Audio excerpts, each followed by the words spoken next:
Hello and welcome to Ready or Not. Once again I looked through the internet and once again I found some claims about Ready or Not, and I'm just curious about how true are they. And for the first one we don't even have to go that far. It claims that there's barely anything to do in the station. And well, barely, that's not very quantifiable, but let's just take a look at what you actually can do in the station. Well, of course there is the obvious of you can select missions and you can also modify your loadout in several places in the station. But another thing you can do is the coffee machine actually works, so you can get yourself a coffee in the game. Or if you're one of those people, you can also get a tea or water, if that's your thing.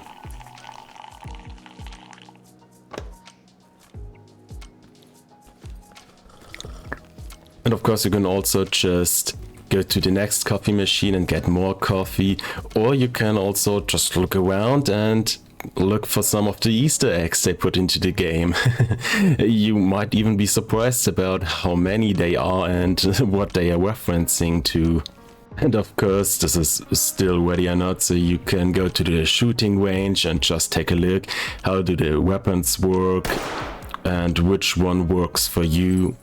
Or if you're looking for something a bit more dynamic, you can also go into the shoot house, or even step it up a little bit and take a look at how less than lethal weapons work. Definitely less than lethal. Or you can just go into the basement and play some Pong if that's more your thing.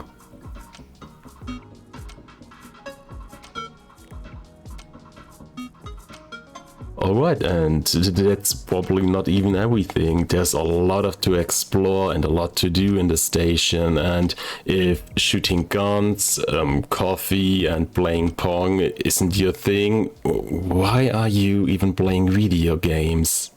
But now time for number 2. Do silencers decrease weapon damage? Well, it always kinda depends on the weapon, what it does. For example, if you're looking at most of the sidearms, the suppressors do actually increase the recoil, but other than that, it adds more mass, which usually means it is less recoil, and it also increases the velocity because of more barrel, more speed, more velocity, more accuracy, whatever. But with most guns it is just less recoil, more accuracy, or if it's a rather short weapon, more velocity, and then of course the suppressor suppresses the weapon. Duh. But whenever you are in doubt, you can just hover over the attachment you're thinking about, yes, no, maybe, and then just check for the effects, and then you know what it actually does. That's actually everything. Okay, but now something a little bit different. This one is about Ends of Earth. It says that the suspects here can actually survive an entire mag dump of the P90, so 50 rounds, 5.7. And I'm, to be honest, a bit skeptical about that one, but I mean, let's just give it a try and see what happens when we mag dump 50 rounds into a single guy. Well, not every single one hit, but maybe that was just a coincidence. I mean, that can happen, so let's get some more data, I guess. So, that one is down, but that was just a single bullet, so I wouldn't say that was a mag dump, so let's quickly go over there and fix it. So, right now he's incapacitated. Let's take a look. Bullet number 2. Still incapacitated. Bullet number 3. Gotta go now. Bullet number 4. Just do it! Okay, that was bullet number 50, and I think that one didn't make it. So, just for good measure, one more time. Maybe it's just a me thing.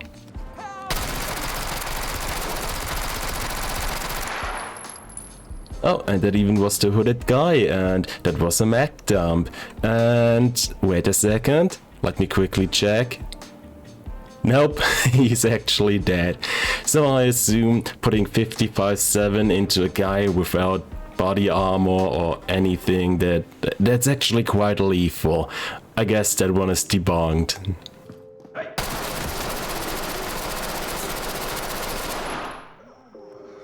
That one was just for me. I mean, still, science. So, just because that one was so funny, let's stick with the PDWs.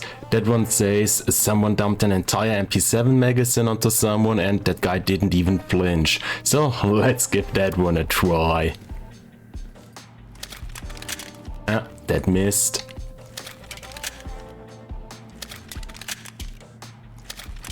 Okay, the last one definitely hit that guy, but he actually didn't even flinch, so that one has some truth to it.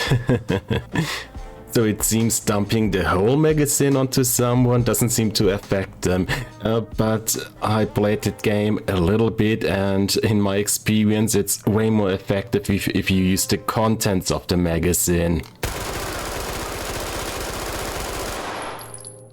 That usually works.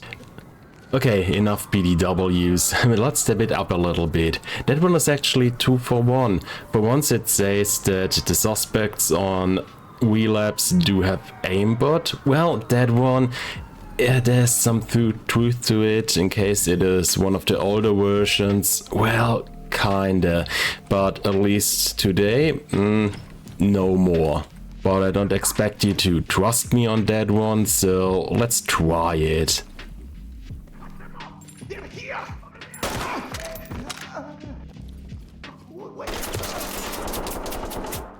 Okay, that was one hit. Peekaboo, I know you're there, I see you. Come on. Still nothing? Come on, try it. Come on.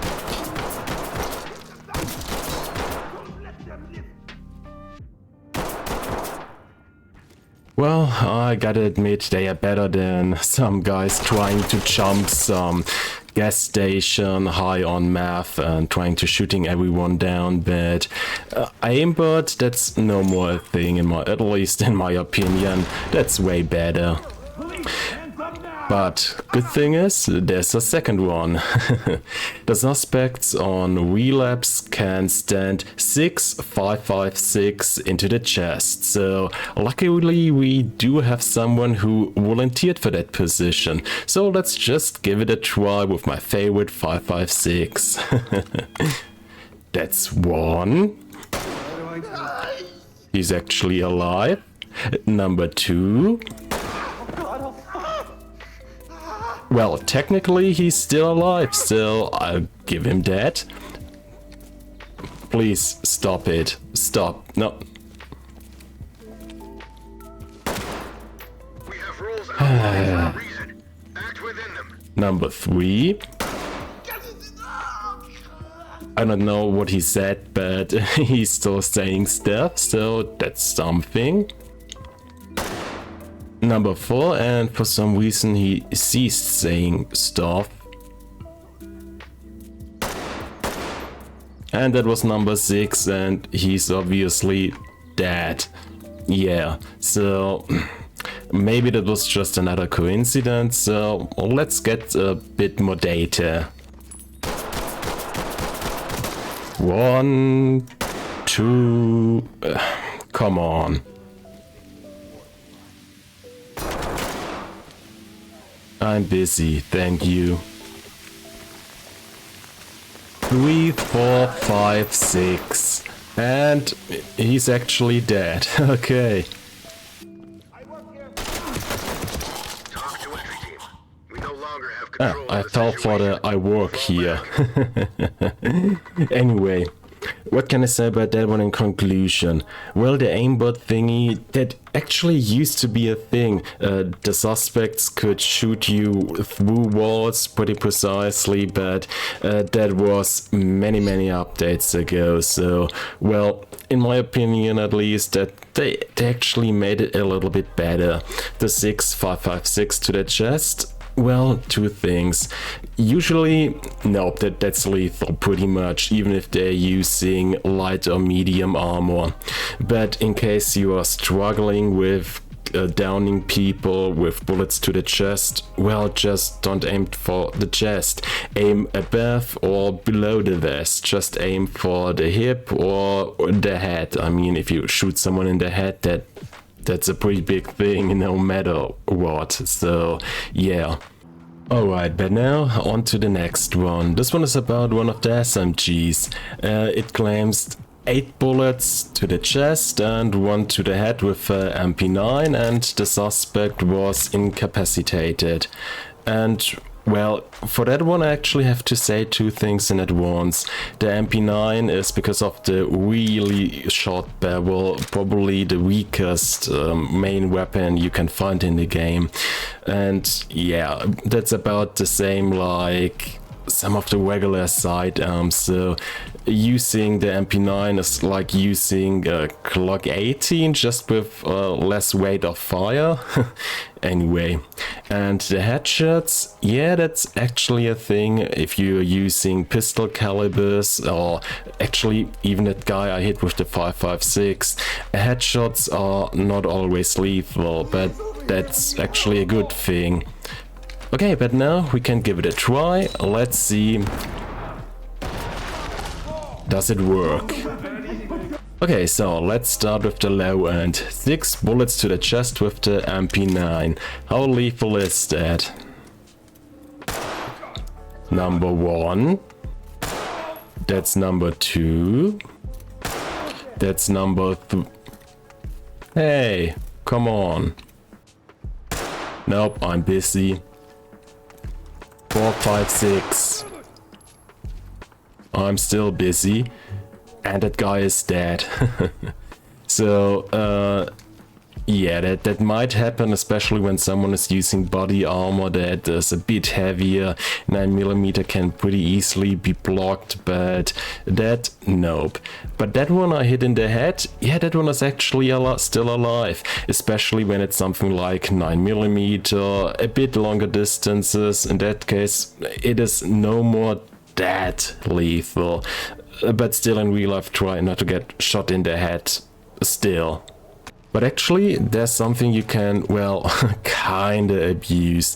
Because of 9mm on... Stop it! Stop it! Rude, I'm trying to explain something. Because of 9mm not being that lethal, you can use it to increase your score on some maps, for example. That one, yeah, that's justified. I could also kill him, but because of it is 9mm, he's not dead, he's just incapacitated. That means I'm getting a bit more points than if I just...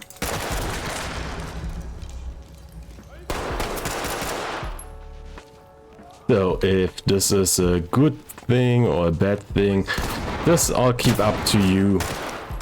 But you can actually use it if you know how, and you can actually increase your score with that. Okay, but now for the next one I need a little bit of help, because that one says that the AI officers have unlimited ammunition, or they just spawn ammunition for their sidearm once their main weapon is dry. And they actually fixed that one a long time ago, but that one is newer, so to be honest about that one I'm actually curious. So that's the loadout I gave them, and they don't have any pistol ammunition, only ammunition for their pepperball launcher. So let's give it a try and see how this actually works. It's nothing personal, I promise. Okay, they're out of ammunition, they draw their pistols and they do nothing. Okay, they reload and... yeah, that one is empty. Yeah, okay, I think that one is debunked. Maybe that was a bug, maybe that was a very short temporary thing that... yeah, but at least now that that's okay. But another thing, well, you can actually make your officers invincible by, well, starting a fight with them. Because once they start shooting you, they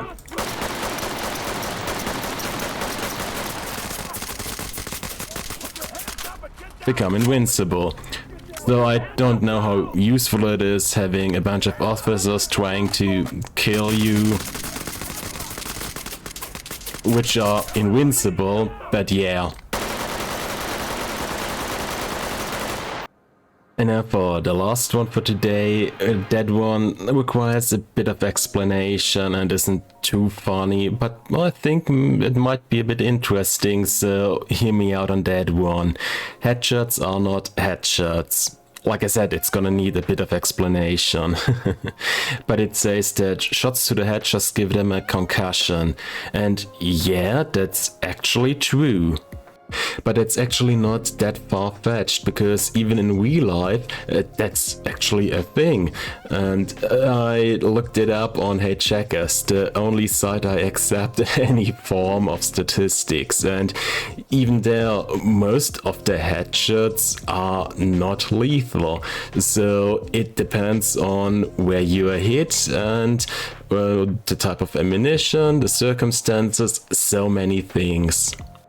But first things first, I'm not too much into medicine or anything, so take everything I say with a grain of salt. But if you think about it, the brain is about above the nose, above the eyes, somewhere around here. So if you hit below that, a bullet in the cheek, in the jaw, or anything like that, if the bone stops the bullet, it's gonna leave a mark for sure, and it's gonna ruin your day, your week, a few months, maybe your life. But it is not necessarily lethal. So if a bullet goes somewhere into that area, good chance to survive it. But even if the brain is hit, I'm gonna need the laser pointer to explain that one. And not all parts of the brain are equally important for survival. For example, nature is actually pretty smart, and most of the parts necessary to, well, you know, survive are in the back of the head. So stuff that is important for breathing and bodily functions and whatnot are mostly in that area. So if I hit, for example, up here in the temple, the bullet might even get reflected or bounce off, or at least sped down by a lot because of, well, skull, heart, and it's angled. So it is a good possibility to survive that. And even then, some parts of the brain are not necessary to live, as funky as it sounds, but some parts of the brain, they can actually evolve to do stuff that other parts of the brain used to do. So for example, if you are hit in the head and the part which is responsible for smelling or stuff like that is damaged, you're not going to die. So the short version in conclusion, if your neck or the back of your head gets hit, your chances aren't that high. If non-essential parts are getting hit, well, it depends on what part gets hit. It's definitely gonna leave a mark, but you might lose some abilities. Maybe they will recover because some parts take over that role and whatnot, but it is possible to survive that. And if a bullet hits the lower part of your face, there's actually a pretty good chance that some of the bones block off or deflect the bullet, and you're once again having a pretty good chance to get away with it while, well, getting shot in the head still. So, but that is pretty much everything I have for you today. So, I hope you had fun watching, also thank you for doing so, and I hope I could show you one or two things about the game, or maybe clarify something. Oh. Yeah, that's a bit unfortunate. Anyway, I hope to see you again the next time, and until, I hope you have a great day. Goodbye.